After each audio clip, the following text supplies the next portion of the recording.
Radio Educación desde la Colonia del Valle en la Ciudad de México. Radio Educación.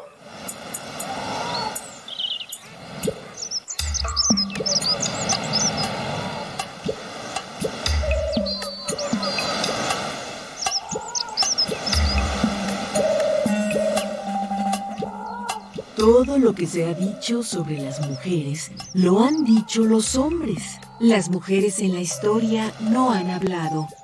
Hay que hablar con ellas. Poulain de la Barre.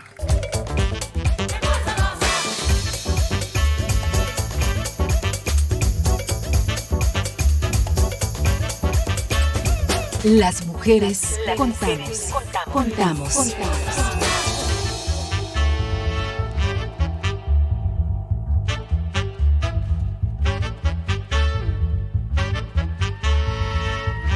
No solo somos un poco más de la mitad del mundo, nuestra sociedad cuenta con nosotras para la transformación social. Sé parte de nuestro presente.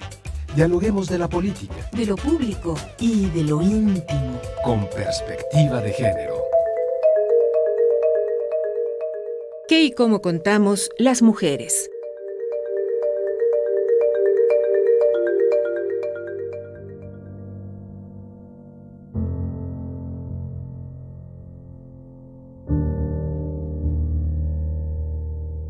La justicia demora por acción u omisión.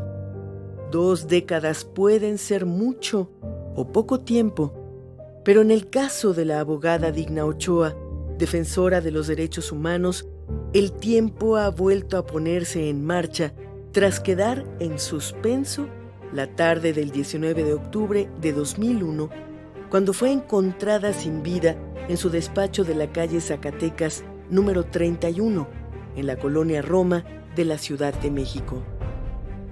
La Corte Interamericana de Derechos Humanos dictó en 2022 las medidas de reparación para el caso Digna Ochoa y familiares contra México.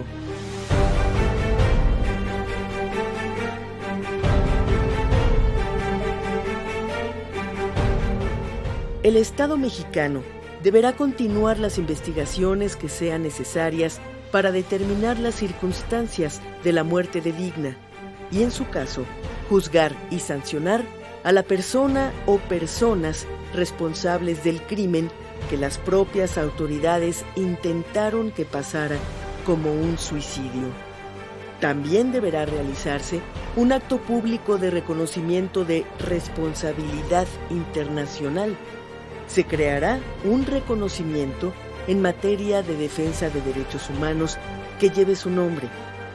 También se establecerá la nomenclatura Digna Ochoa y Plácido a una calle en la ciudad de Misantla, en el estado de Veracruz, donde ella nació, así como en la Ciudad de México, entre otras medidas de desagravio de las que hablaremos esta noche en Las Mujeres Contamos.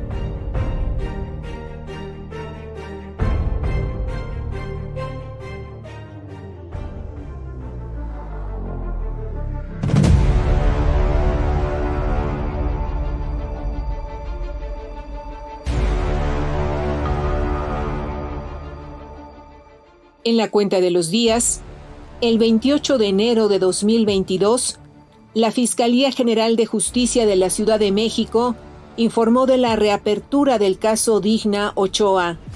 Ello como resultado de la sentencia emitida por la Corte Interamericana de Derechos Humanos, en la que se establece la existencia de graves irregularidades cometidas por las autoridades de nuestro país en el marco de la investigación de la muerte de la defensora de derechos humanos, ocurrida el 19 de octubre del año 2001. Esta noche analizamos el tema Medidas de reparación en el caso de Digna Ochoa. Damos la bienvenida a nuestra invitada. ¿Podrías presentarte para nuestras audiencias?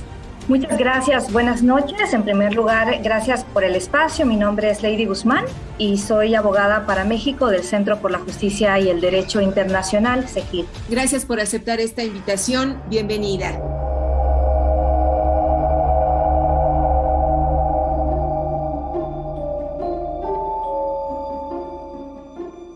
Ante este micrófono, Ana Leticia Vargas, y en época de pandemia, detrás de las pantallas, todo el equipo de Las Mujeres Contamos, encabezado por Guadalupe Sánchez López, le invita a permanecer la próxima hora en sintonía con este programa. Tejamos juntas y juntos la red de ayuda y compartamos experiencias con perspectiva de género. Búscanos en Facebook como Las Mujeres Contamos. En esta emisión grabada, la invitación es a que nos escriba y nos cuente su historia. Las mujeres somos las que atesoramos la palabra, las que guardamos las historias familiar, personal y social, y de nuestro equipo de producción, Marlene Reyes y Gabriela Sosa Martínez, les invitan a contar todas estas historias y a compartirlas con las y los escuchas de este programa.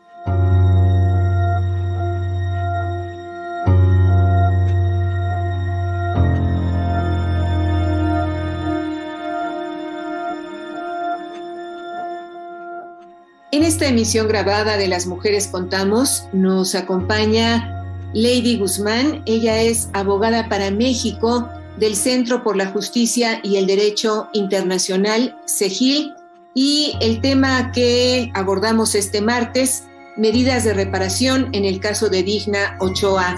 Lady, están por cumplirse 2 meses de que la Corte Interamericana de Derechos Humanos hiciera pública la sentencia del caso Digna Ochoa y familiares versus México. ¿Qué obligaciones se desprenden para el Estado mexicano de la misma? Justamente ya ha pasado algún tiempo desde que se dio a conocer esta sentencia. La Corte ordenó un total de 14 medidas de reparación, de las cuales 8 corresponden a garantías de no repetición. Quizá mencionar que una de las medidas quizá más importantes a nivel del caso concreto es, por supuesto, la reapertura de la investigación. La Corte ordenó en un plazo razonable promover y continuar las investigaciones que resulten necesarias para determinar las circunstancias de la muerte de Digna Ochoa y también juzgar y eventualmente sancionar a la persona o personas que serían responsables de su muerte. Por otra parte, en términos de garantías de no repetición, que como lo mencionaba antes son 8, la Corte ha requerido que se cree un reconocimiento en materia de defensa de derechos humanos que lleve el nombre de Digna Ochoa.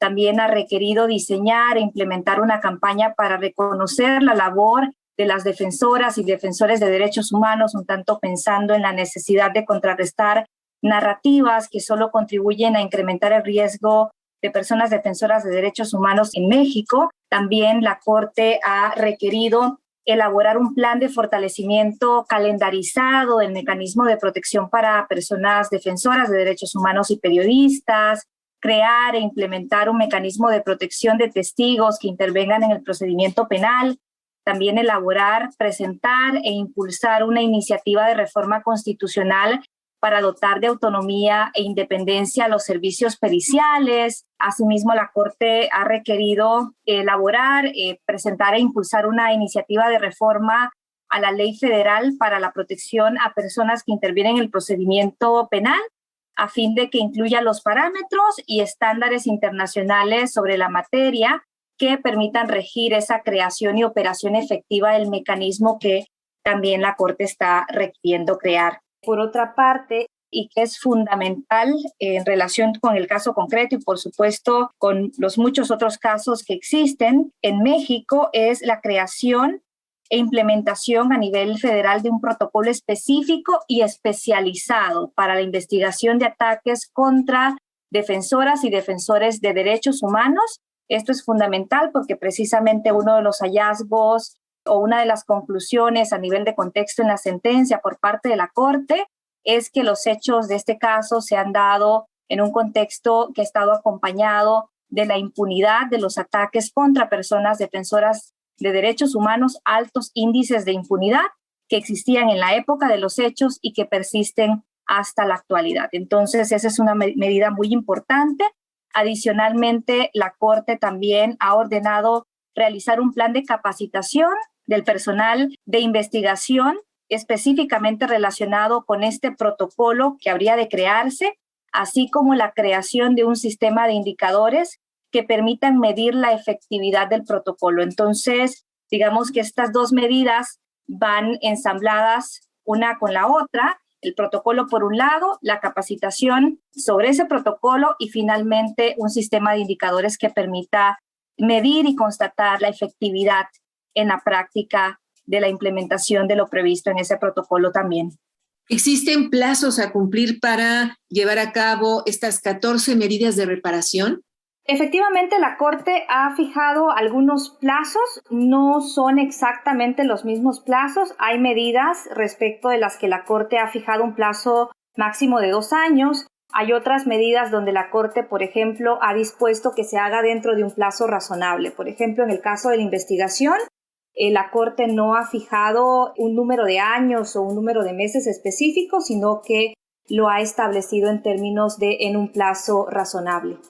De hecho, la Fiscalía General de Justicia de la Ciudad de México anunció hace unos días la reapertura de esta investigación, la investigación del caso Digna Ochoa, y además mencionó que hay un compromiso para que la indagatoria garantice la participación activa de la familia y de sus representantes. ¿En qué consistirá esta participación, Lady? En términos generales, toda investigación debería de permitir el acceso irrestricto al expediente, la posibilidad de proponer y desahogar aquellas diligencias que hayan sido propuestas por las víctimas, así como en el caso particular, uno de los hallazgos o más bien uno de los puntos que fueron parte de lo que se alegó en el marco del litigio fueron los obstáculos que en su momento enfrentaron las víctimas para incorporar y para que fueran debidamente consideradas algunas pruebas periciales que se estaban aportando respecto de los hechos. Entonces, por supuesto que la participación en términos de la implementación de esta medida puede involucrar distintos componentes, desde una construcción conjunta del plan de investigación, desde una construcción conjunta de una ruta hacia el cumplimiento diligente de esta medida, desde la posibilidad de que tengan conocimiento de todos los avances, de todo lo que se está dando en el marco de la investigación y, por supuesto, la posibilidad de poder proponer el desahogo de diligencias específicas o, en su caso, aportar directamente algunas pruebas. Sé que es difícil establecerlo, pero quisiéramos pedirte que en la medida de lo posible nos comentes cuánto tiempo puede llevar una investigación de este tipo. ¿Cuándo la sociedad podría estar esperando resultados? Me parece que no es posible fijar un tiempo para una investigación de este tipo y creo que muestra de eso pueden ser las múltiples resoluciones de supervisión de cumplimiento de casos mexicanos que, por ejemplo, podemos encontrar que ha dictado la Corte Interamericana, donde precisamente una de las medidas que suele tomar mucho más tiempo, y tenemos diversos ejemplos, es precisamente lo relacionado con las medidas de investigación. En ese sentido, creo que poner un plazo a una investigación de esta naturaleza no es posible, pero el criterio es el plazo razonable y eso tiene que ver con que, con independencia de lo que numéricamente en meses o en años demore, exista una actuación debidamente diligente por parte de las autoridades. En términos generales, ¿cuáles fueron las deficiencias cometidas por la entonces Procuraduría General de Justicia del Distrito Federal, encabezada en su momento por Bernardo Batis, en las investigaciones de la muerte de Digna Ochoa? ¿Nos puedes recordar esta parte de la historia, por favor? Sí, quizá comentar lo que la Corte concluyó específicamente en la sentencia. La Corte, por ejemplo, tuvo por acreditadas, y lo dice así en su sentencia, numerosas falencias en el manejo de la escena del crimen y especialmente en la documentación de esta. Destacó algunos importantes errores ocurridos en la descripción de los hallazgos, tanto en el cuerpo como en el lugar de los hechos, en la realización de exámenes tanto externos como internos, así como en la práctica de la necropsia médico-legal. La Corte también en su sentencia destaca la existencia de contradicciones en la recolección de datos y rectificaciones posteriores. En particular, la Corte advierte y lo destaca en su sentencia y hace notar la preocupación sobre lo señalado por la perita Ángela María Buitrago en el marco de la audiencia pública, en cuanto a la inconsistencia entre la matrícula del arma que consta en el expediente y la matrícula del arma identificada como utilizada. Entonces, ese fue un punto donde la perita destacó que existía una numeración distinta que no coincidía, y eso fue un punto que la Corte también retomó en su sentencia. También la Corte destaca la existencia de deficiencias en la cadena de custodia, tanto en el embalaje de la evidencia como en la manipulación del cuerpo, también en el registro de hallazgos. En particular, la Corte hace notar y hace mucho énfasis en el hallazgo de una bolsa con polvo blanco 16 meses después, a pesar de que precisamente ese polvo era uno de los elementos más característicos de la escena. Entonces, la Corte destaca cómo esto no quedó en un registro inicial, sino que se demoraron varios meses, específicamente la sentencia habla de 16 meses para hacer el hallazgo y para hacer el registro de la presencia de esta bolsa en la escena. También la Corte hace notar el tiempo que tomó la recolección de huellas dactilares, que fue un año después.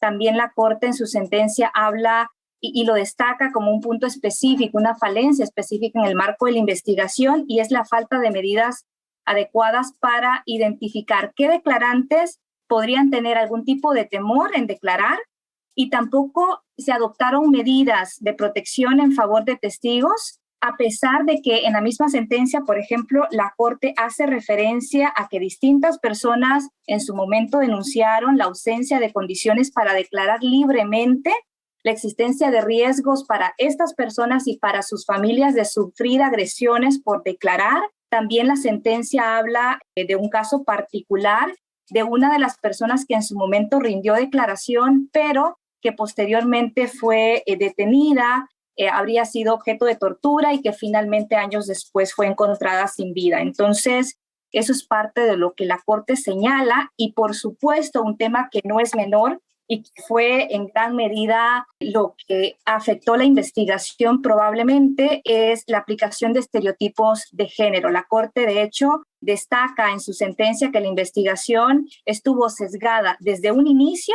precisamente por la aplicación de estos estereotipos de género. Destaca la Corte la elaboración de peritajes con base en este tipo de estereotipos que apelaban principalmente a aspectos íntimos y personales de Digna con el objetivo de cuestionar su credibilidad, lo que efectivamente no permitió que se cumpliera con la obligación de seguir una investigación de carácter objetiva y de carácter imparcial.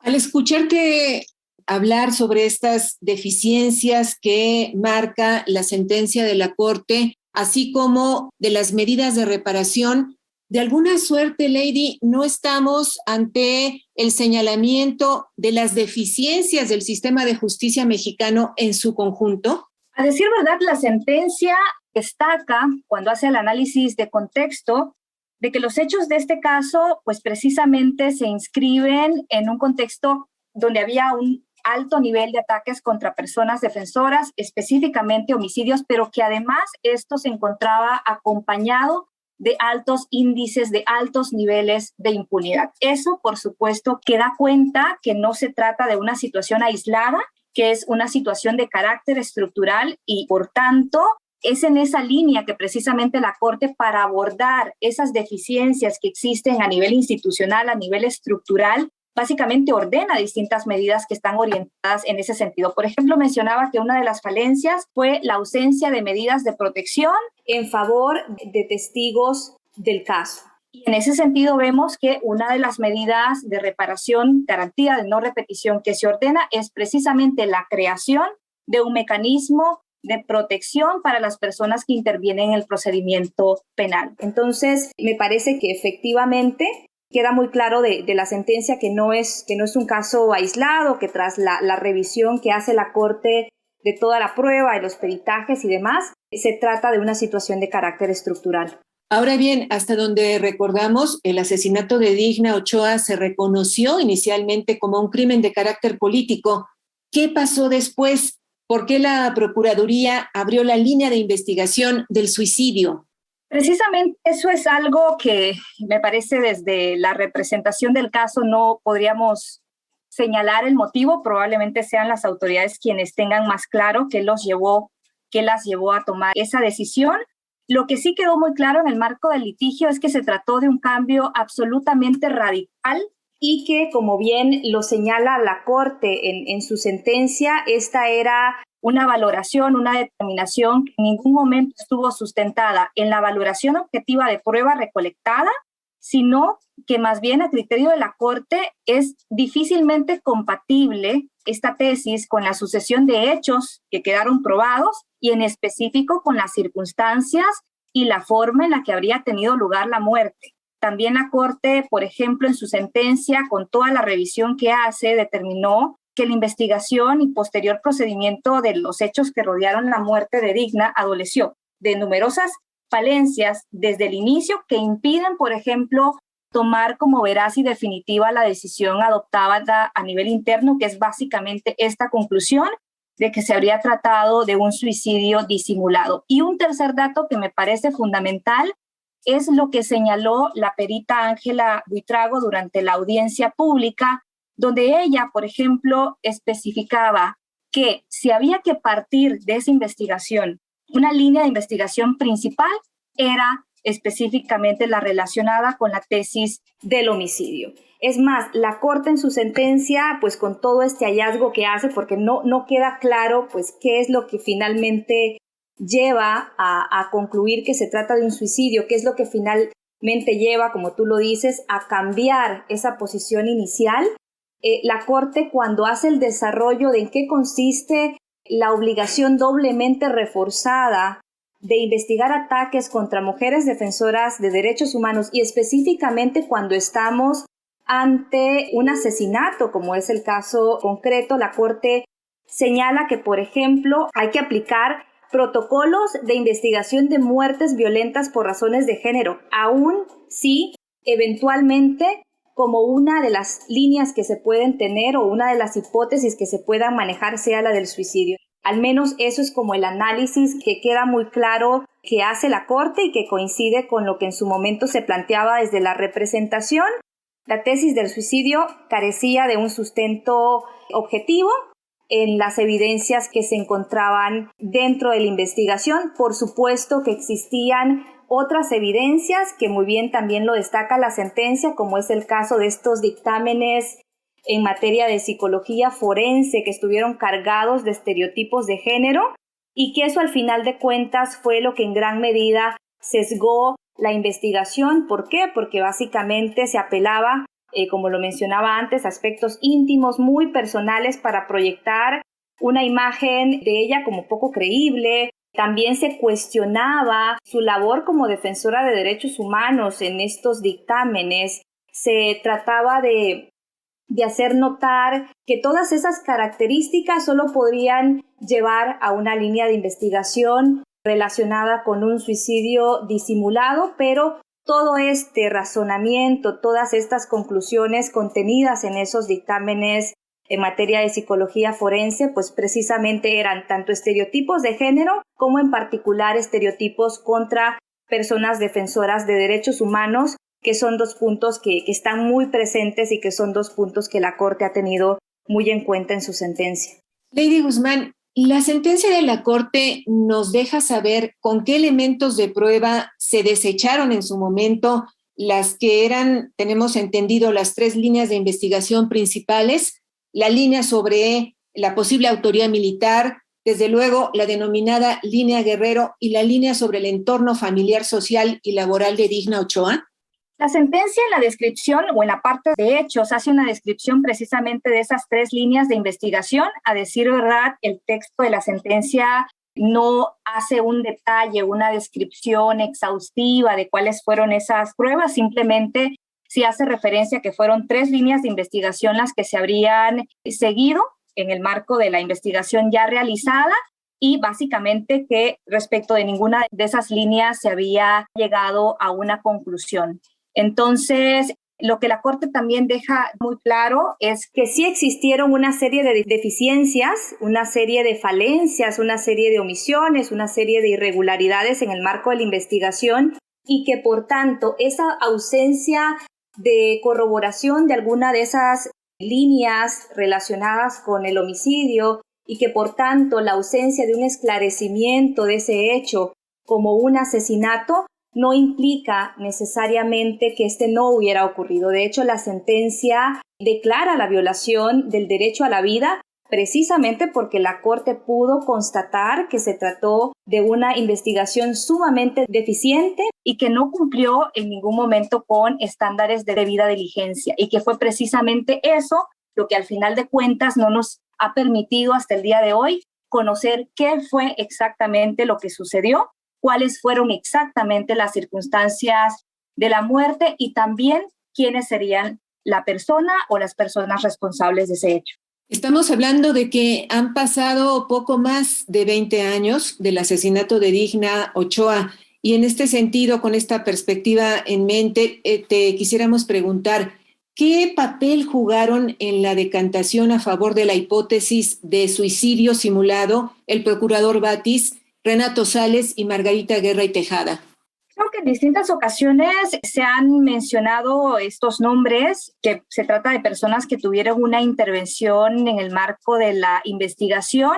Sin embargo, en términos de lo que la Corte analiza, en términos de la sentencia, la Corte sí fue como muy específica en hacer notar que en el marco de ese litigio, en el marco de la decisión que puede tomar el tribunal, pues no hay una orientación hacia determinar algún tipo de responsabilidad de carácter individual, sino más bien una responsabilidad de carácter estatal. Y es precisamente en ese sentido que lo que tiene que ver con la sentencia, la determinación de la Corte Interamericana y lo que tiene que ver con el litigio, más allá de las eventuales responsabilidades, más allá de las actuaciones individuales que hubieran existido, pues tienen como principal enfoque la responsabilidad como Estado.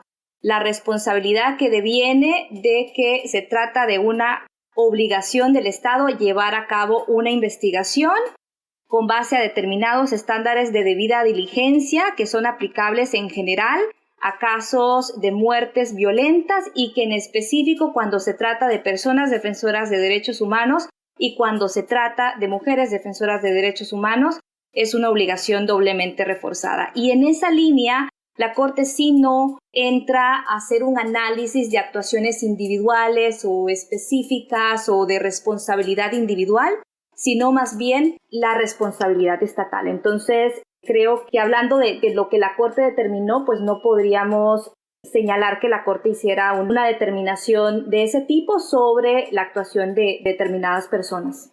En esta nueva investigación que se abre, en el caso de que ya quede totalmente establecido el hecho de que hubo un homicidio y que por lo tanto las investigaciones en su momento no correspondieron o no se hicieron siguiendo el procedimiento adecuado, ¿habría responsabilidades para quienes tomaron estas decisiones, para quienes hicieron estas investigaciones? ¿O esto está descartado, Lady? Justamente en las medidas de reparación ordenadas por la Corte y específicamente en cuanto a la investigación, la medida se refiere a continuar la investigación a fin de esclarecer la muerte y, por supuesto, lo relacionado con sancionar a las personas responsables de esta. No existe en esta sentencia, a diferencia de otros casos, una medida de reparación específica que le requiera al Estado llevar a cabo una investigación respecto de funcionarias o funcionarios públicos que hubieran intervenido en la investigación del caso concreto.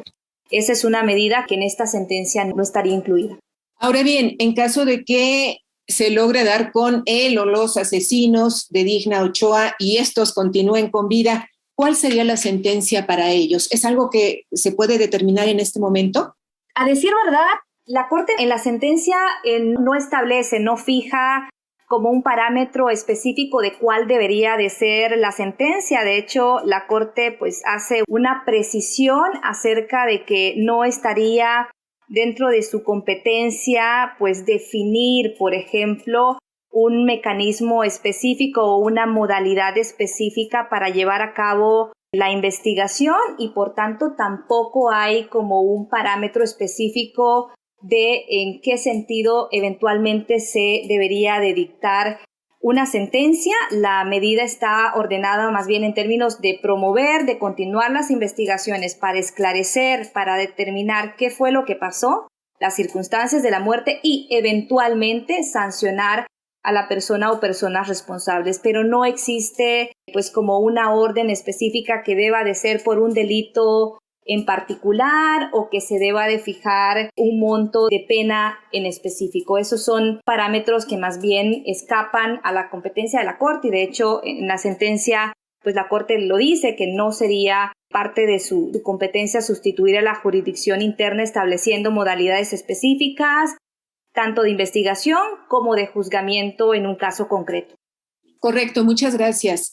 En esta nueva etapa de la investigación de la muerte de la abogada Digna Ochoa, ¿cuáles son las líneas que tendrían sí o sí que explorarse? A decir verdad, en la sentencia lo que se fija es que deben de agotarse todas las líneas posibles, todas las líneas de investigación existentes. La Corte no hace una prescripción de líneas de investigación que el Estado sí o sí tendría que agotar. Lo que sí es cierto es que en particular en lo que tiene que ver con la declaración de la perita Ángela Buitrago, sí quedó muy claro que hubieron algunos aspectos que no fueron considerados y que por tanto, teniendo como base estos hallazgos, pues sería importante que se pudieran considerar, como es el caso de antecedentes de amenazas que habrían tenido lugar previo a la muerte, también lo relacionado a actividades que se encontraban programadas en fechas próximas a la fecha en la que tuvieron lugar los hechos.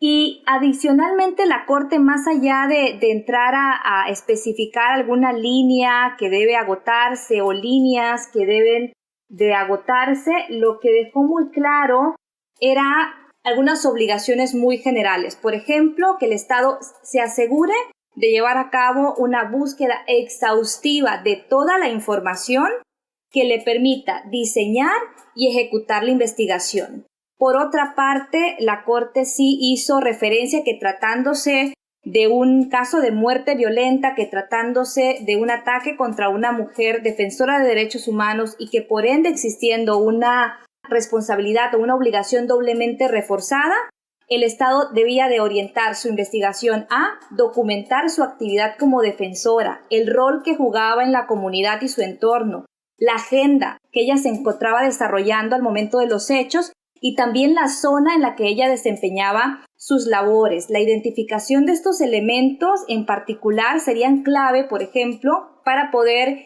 identificar los intereses que podrían haberse visto afectados por su labor y, por tanto, esto permitiría establecer y en su momento agotar otras líneas de investigación, por ejemplo, tratar de responder a las preguntas qué casos llevaba, qué actividades tenían una coincidencia temporal con los hechos, qué actividades se encontraban próximas a la fecha en la que sucedió el hecho y quiénes tenían un interés para evitar que se realizaran. Por ejemplo, durante la audiencia en esa línea, la perita Ángela Buitrago hablaba de algunas audiencias que se encontraban previstas en fechas próximas. Entonces, esos son elementos que sí surgen de la sentencia, que sí surgen también de la prueba pericial en el marco de la audiencia y que podrían permitirle al Estado identificar y construir líneas de investigación. Adicionalmente, la Corte también le dice al Estado que como parte de su obligación doblemente reforzada debería, sí o sí, emplear herramientas metodológicas de asociación de casos para identificar patrones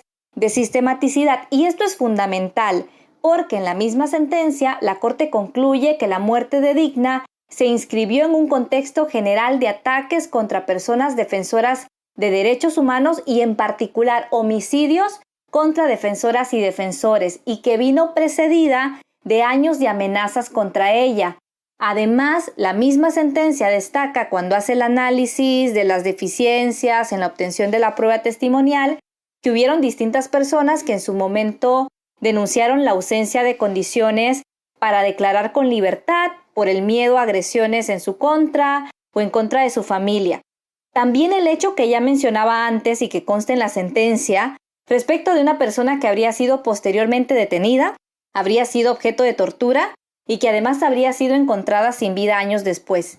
En ese sentido, la asociación de casos, es decir, no entender el caso de Digna como algo aislado sino tenerlo dentro de ese contexto, asociarlo con los antecedentes y las amenazas previas, así como los casos o incidentes que tuvieron lugar en relación con personas que eran testigos, es fundamental. Adicionalmente, es un punto muy importante, más allá de las líneas de investigación específicas, la Corte le dijo al Estado que para el cumplimiento de esta medida debe llevar a cabo una investigación libre de estereotipos de género. Y eso es fundamental porque va a permitir, por supuesto, que no se tenga una visión sesgada, que no se tenga una idea inicial de no agotar todas las otras posibilidades que no apunten a una hipótesis de suicidio, sino todo lo contrario, como en su momento también lo indicaba en la audiencia pública la perita Buitrago, partir de una hipótesis de homicidio y agotar todas las posibilidades relacionadas con esta hipótesis, todas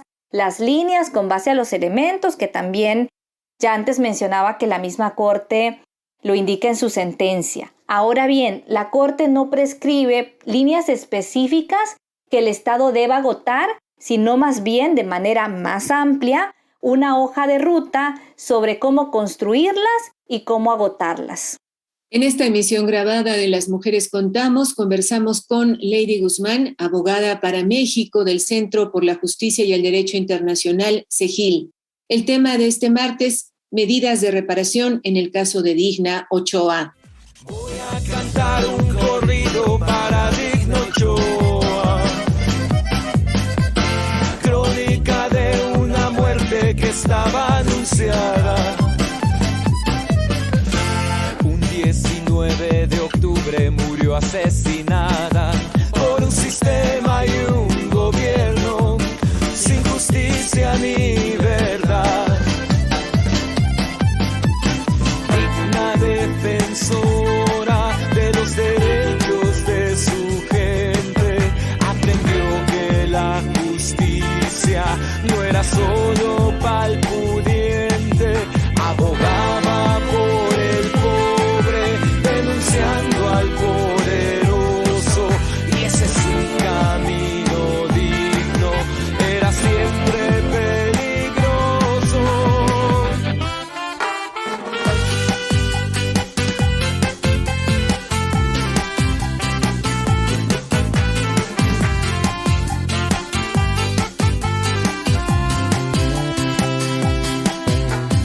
Digna es la sangre que lucha y abraza al hermano. Digna es el alma que exige ni un abuso más. Digna es la voz que no calla ante la injusticia. Digna es nuestra memoria. Este canto es en tu honor. Tu recuerdo echó raíces, crece un árbol con tu nombre, que da sombra, paz y calma, y sus frutos dignidad. Ya con esta me despido, no sin antes agregar la versión que dio el gobierno.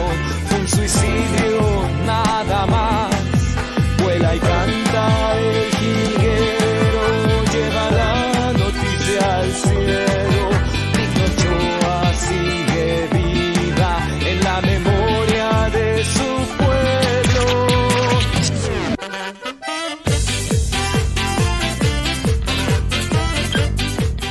Y saludamos a nuestra compañera Eliud Hernández. Buenas noches, Eliud, te escuchamos. Muy buenas noches, Ana Leticia. Saludo con mucho gusto a ti y a las audiencias de Las Mujeres Contamos. Han pasado más de 2 décadas desde que la abogada Digna Ochoa fue encontrada sin vida en su departamento de la colonia Roma, en Ciudad de México, el 19 de octubre de 2001. En su momento, el caso fue muy expuesto en medios de comunicación. Sin embargo, poco se dijo de quién fue realmente Digna Ochoa, su trabajo y su legado. Por eso es necesario reivindicar su nombre y poner en relieve las graves falencias de los servicios periciales que de manera fraudulenta concluyeron que su muerte se trató de un suicidio. A manera de divulgación y en memoria de esta destacada defensora de los derechos humanos, esta noche presentamos el testimonio en voz del autor del artículo titulado El caso Digna Ochoa ante la Corte Interamericana de Derechos Humanos, el cual está disponible a través de Internet. Vamos a escuchar. Muy buenas noches, yo soy Carlos Pelayo Moller, investigador del Instituto de Investigaciones Jurídicas del UNAM, y en esta oportunidad les hablaré sobre el caso Digna Ochoa ante la Corte Interamericana de Derechos Humanos. Digna Ochoa fue una histórica y reconocida defensora de los derechos humanos en México. Su vida y obra han sido un símbolo inspirador para más de una generación de defensoras y defensores de los derechos humanos en todo el país y Latinoamérica. Ella representó y asesoró jurídicamente casos de relevancia nacional, algunos de los cuales eventualmente llegaron hasta la Corte Interamericana de Derechos Humanos. Asimismo, Digna Ochoa recibió múltiples reconocimientos por su labor en materia de derechos humanos a nivel internacional, y su muerte marcó profundamente a México a principios del siglo XXI. La sentencia de la Corte Interamericana viene a reivindicar el nombre de Digna Ochoa, así como a que valoremos sus aportaciones en la defensa de los derechos humanos. La sentencia destaca que una parte importante de las violaciones cometidas en el proceso tuvo que ver con la mala actuación de los servicios periciales, en la recolección de prueba, la cadena de custodia, la práctica de la prueba testimonial, entre otras cuestiones. Este realmente fue el origen de otras falencias que llevaron a las autoridades a una conclusión final por demás desafortunada. Esta falta de capacidad institucional en este rubro no se ha podido corregir hasta nuestros días. Aún los servicios periciales en el país carecen de recursos suficientes para hacer su trabajo y no cuentan con la autonomía necesaria para poder hacer investigaciones realmente confiables en muchos casos. A partir de estas circunstancias, en su sentencia, la Corte Interamericana de Derechos Humanos ordenó que el Ejecutivo elabore, presente e impulse una iniciativa de reforma constitucional para dotar de autonomía e independencia a los servicios periciales en el país. La sentencia de este caso es trascendental en un país donde las personas defensoras de derechos humanos viven bajo amenaza y hostigamiento constante. Los asesinatos ocurren ordinariamente y en completa impunidad. Este es un llamado para que las autoridades adopten medidas que contribuyan a garantizar el derecho de acceso a la justicia y se actúe con la debida diligencia en la investigación y juzgamiento de este tipo de agresiones. Si es de tu interés profundizar en los temas discutidos en este espacio, te invito a que leas mi artículo El caso Digna Ochoa ante la Corte Interamericana de Derechos Humanos en la página agendaestadodederecho.com.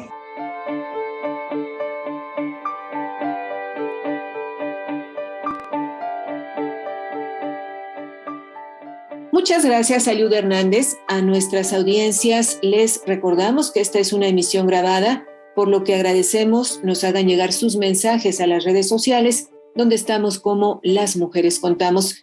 En esta emisión conversamos, analizamos el tema medidas de reparación en el caso de Digna Ochoa y nos acompaña en entrevista Lady Guzmán. Ella es abogada para México del Centro por la Justicia y el Derecho Internacional CEGIL. Lady Guzmán, ¿qué dificultades implica la reapertura de una investigación o de un caso con la importancia de con las deficiencias que se registraron en su momento, de las cuales ya nos hablaste, cuando han pasado poco más de 20 años de los hechos? Efectivamente, no es probablemente el ejercicio más sencillo, considerando las deficiencias que se han dado hasta la fecha, en particular las deficiencias en la fase inicial de la investigación. Sin embargo, también es cierto que en el marco del litigio del caso ante el sistema, esto ha permitido generar algunos insumos. Por ejemplo, como se puede notar en la sentencia, hubieron peritajes que son sumamente importantes, que hacen un análisis en su contenido detallado de cuáles son las deficiencias, de cómo se debió hacer, y por supuesto que también estos peritajes formularon algunas recomendaciones en su momento. En la sentencia se citan estos peritajes y básicamente se entiende que uno de los insumos que va a tener a la vista el Estado para poder llevar a cabo pues esta reapertura son precisamente esas opiniones de personas con gran trayectoria y con toda la experticia para poder hacer el análisis de una investigación de este tipo, pero además para poder hacer aportes sobre cuál debería de ser la ruta a seguir, cuáles son las recomendaciones específicas. Pero en general, por supuesto que cuando se trata de investigaciones de larga data y con todas estas deficiencias, no necesariamente estamos hablando del escenario más sencillo, pero nos parece que existen los insumos para poder llegar siempre y cuando haya un compromiso por parte del Estado, siempre y cuando se actúe de manera diligente, nos parece que sí existirían las condiciones para poder esclarecer lo sucedido. En la primera parte de la entrevista nos hablabas de la cuestión del diseño de un plan de investigación. ¿Este se daría a conocer a la sociedad o ello no es posible debido a que los casos de investigación así lo exigen? A decir verdad, esa es una información que de momento no dispongo, no podría dar una respuesta sobre si se daría a conocer en general a la sociedad mexicana o no, porque no tendría los elementos para señalar si sí o si no, ya que esa seguramente será una decisión que se tome en conjunto con las autoridades y por supuesto con las víctimas del caso. ¿Qué ha implicado para la familia de la abogada Digna Ochoa y para quienes han acompañado este caso el ir en contra de la premisa del suicidio y recurrir a tribunales internacionales, Lady Guzmán? Por supuesto que muchos años. Creo que ese ha sido una de las principales muestras de toda la lucha, liderada principalmente por la familia. Creo que eso hay que destacarlo. La familia pues inició desde el momento de la muerte, por supuesto, una lucha a nivel interno, una lucha que lamentablemente no dio los resultados adecuados, precisamente porque la investigación no se siguió de la manera que debió. Y por supuesto que llevar un caso ante el sistema interamericano pues es una lucha que toma mucho tiempo, que tiene por supuesto años de camino, años de trámite, tanto ante la Comisión Interamericana, que es toda una primera fase, y también algunos años para que se desahogue el trámite ante la Corte Interamericana. Entonces, por supuesto que es una lucha que ha representado muchos costes, seguramente de diversa índole, pero en todo caso creo que haber obtenido finalmente una sentencia de la Corte Interamericana dando la razón en cuanto a que la investigación no se hizo de la mejor manera y principalmente creo que es fundamental la determinación de la Corte acerca de que con todas esas deficiencias que presenta la investigación no es posible, por ejemplo, considerar como definitiva o considerar como veraz la conclusión a la que se había llegado a nivel interno. Por supuesto que eso genera mucha satisfacción, tanto para la representación como para las víctimas, porque eso permite de alguna manera contrarrestar toda esa narrativa respecto de que se habría tratado de un suicidio, pero al mismo tiempo dar cuenta de todo lo que no se hizo bien y que en la medida de lo posible debería de rectificarse. ¿Cómo podemos seguir lo que ocurre en esta nueva etapa del caso de Digna Ochoa, abogada Lady Guzmán? Existe todo un mecanismo del propio sistema para el seguimiento del cumplimiento de estas recomendaciones, que es lo propio del marco de la supervisión de cumplimiento. Como bien lo establece la sentencia, el Estado debería de presentar un informe en el plazo de un año contado a partir de la fecha de la notificación de la misma. Ese seguramente será un primer momento importante y por regla general en el marco de este trámite, de este seguimiento que hace la Corte, no existe un plazo específico, pero en distintos momentos sí dicta algunas resoluciones de supervisión donde se suele analizar el estado de cumplimiento de distintas medidas. No siempre se verifica el estado de cumplimiento de todas, pero una de las medidas que probablemente tiene un seguimiento más constante por parte de la Corte es precisamente la relacionada con la investigación de los hechos. Así que probablemente ese será uno de los elementos de consulta por medio de los que se les puede dar seguimiento al estado de cumplimiento de la medida, pero por supuesto, seguramente en la medida que avancen las investigaciones podrán existir posicionamientos tanto por parte de las autoridades como por parte de las víctimas y por supuesto la representación.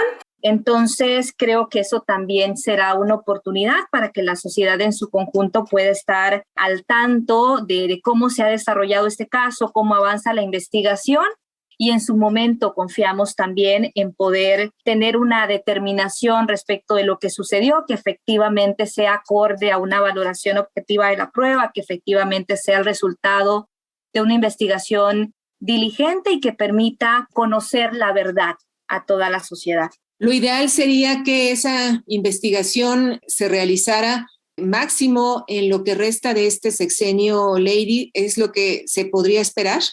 A decir verdad, lo ideal sería que la investigación avance con muchísima celeridad. Por supuesto, mientras menos tiempo demore, es mucho mejor por todo el tiempo que desde que han ocurrido los hechos. Sin embargo, quizá debe haber un equilibrio entre la necesidad de esa celeridad, es decir, esa celeridad no puede significar en ningún momento sacrificar el desahogo de todas las diligencias o el agotamiento de todas las líneas de investigación. Entonces, si en este sexenio fuera posible agotar todas esas líneas de investigación y desahogar todas esas diligencias y atender, por supuesto, todas las propuestas, observaciones de parte de las víctimas y sus representantes, por supuesto que sería lo ideal, pero sí resulta muy difícil poder ponerle una fecha o poder ponerle un número de años para el desahogo de una investigación.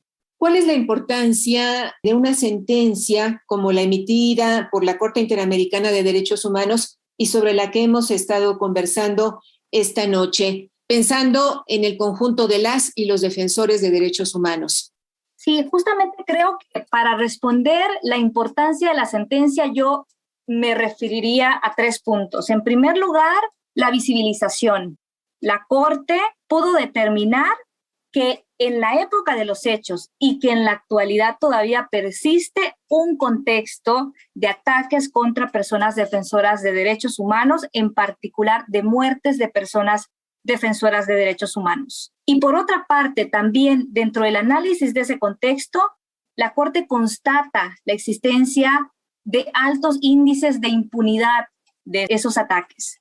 Esa visibilización de ese contexto es, por supuesto, que relevante, porque precisamente, y creo que en los últimos días y en lo que va del año, pues han habido muchos ataques contra personas defensoras de derechos humanos y eso permite visibilizar la existencia de un problema, que no pueda haber una narrativa negacionista de que es una situación que persiste, que muy a pesar de las medidas que se hubieran tomado hasta la fecha, de muy a pesar de los esfuerzos de respuesta estatal para tratar de cambiar o de atender esa situación, es un problema vigente y es un problema que merece respuesta. Creo que ese es un primer punto, visibilizar que ese contexto persiste hasta en la actualidad.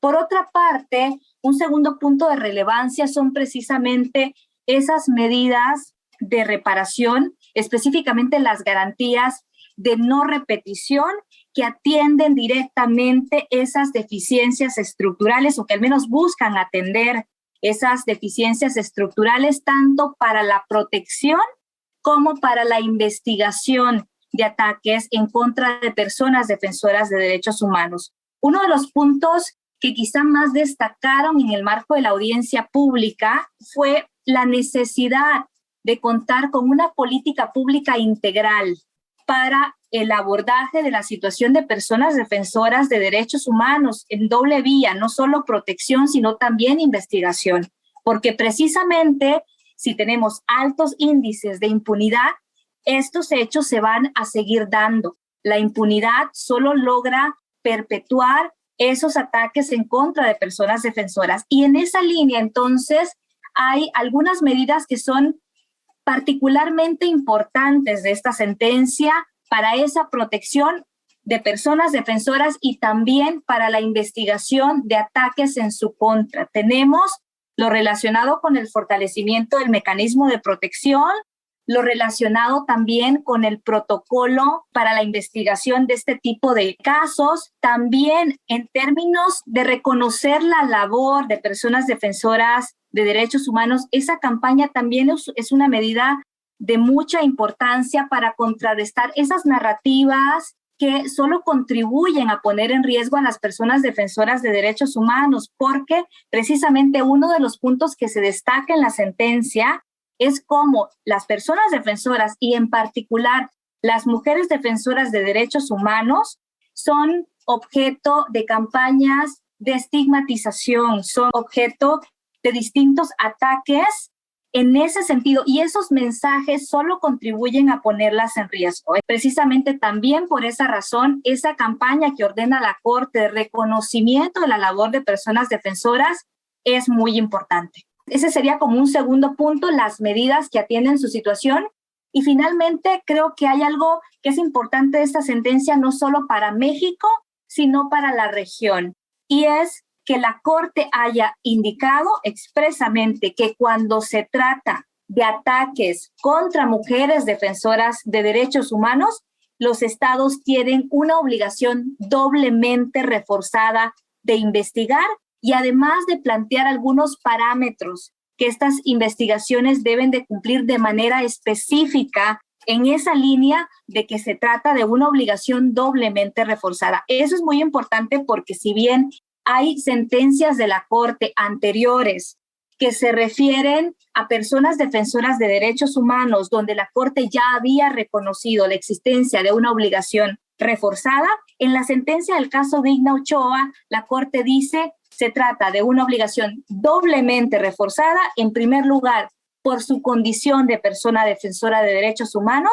y en segundo lugar, por su condición de mujer. Esto, por supuesto, que es un llamado de atención a todos los estados, pero además sí logra fijar parámetros bastante generales, pero sí logra señalar una especie de hoja de ruta o de parámetros con los que deben cumplir estas investigaciones y que seguramente si los estados atienden esas recomendaciones podemos eventualmente ver que se superen algunas deficiencias que suelen caracterizar no solo en México, sino también en la región, las deficiencias en la investigación de ataques contra personas defensoras y en particular contra mujeres defensoras de derechos humanos. Abogada Lady Guzmán, estamos en los últimos minutos de esta entrevista. ¿Hay algún asunto que se nos hubiera quedado pendiente, que no hubiéramos mencionado y que quisieras comentar antes de despedirnos? Me parece que hemos logrado cubrir todos los puntos relevantes de la sentencia.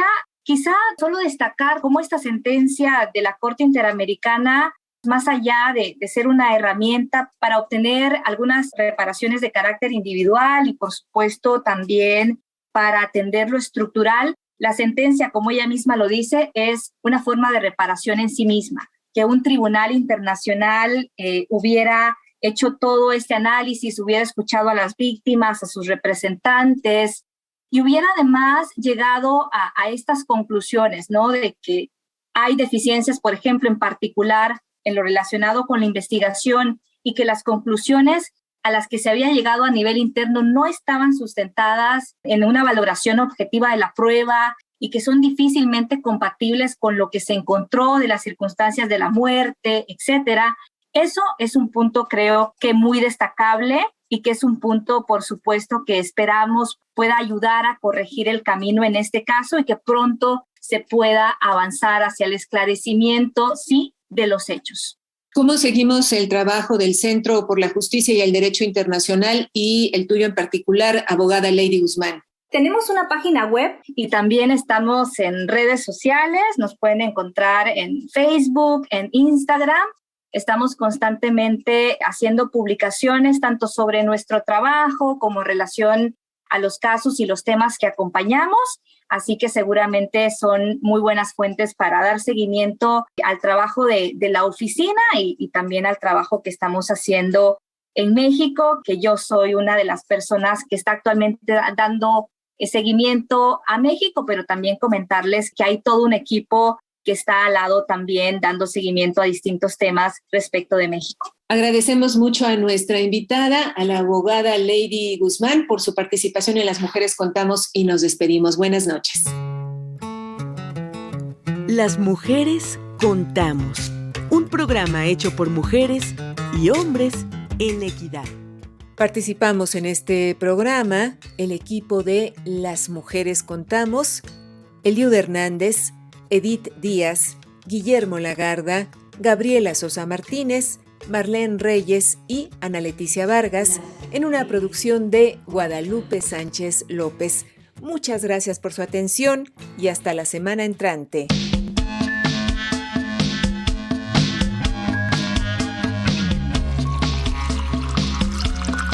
Las mujeres tenemos historia. Contarla es parte de la construcción de un futuro con equidad.